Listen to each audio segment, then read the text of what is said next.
नमस्ते प्रणाम। हम खेसारी लाल यादव रउआ सबके गोड़ छुए गोड़ लगतानी। एगो हमर बहुत खूबसूरत सिनेमा कुल्ली नंबर 1 रउआ सबके बीच में 18 सितंबर के दिन शनिवार ऑल टेलीविजन प्रीमियर पर फिल्मची चैनल पर रउआ सबके देखे के मिली शाम के 6:30 बजे।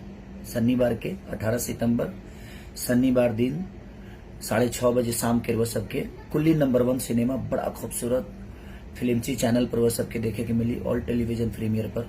तो ढेर सारा प्यार दी और अपना आशीर्वाद दी। Love you.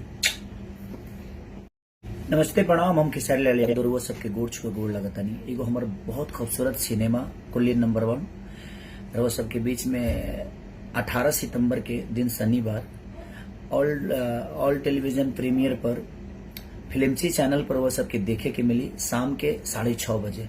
शनिवार के 18 सितंबर शनिवार दिन 6:30 बजे शाम के वह सबके कुल्ली नंबर 1 सिनेमा बड़ा खूबसूरत फिल्मची चैनल पर वह सबके देखे के मिली ऑल टेलीविजन प्रीमियर पर। तो ढेर सारा प्यार दी और अपना आशीर्वाद दी। Love you.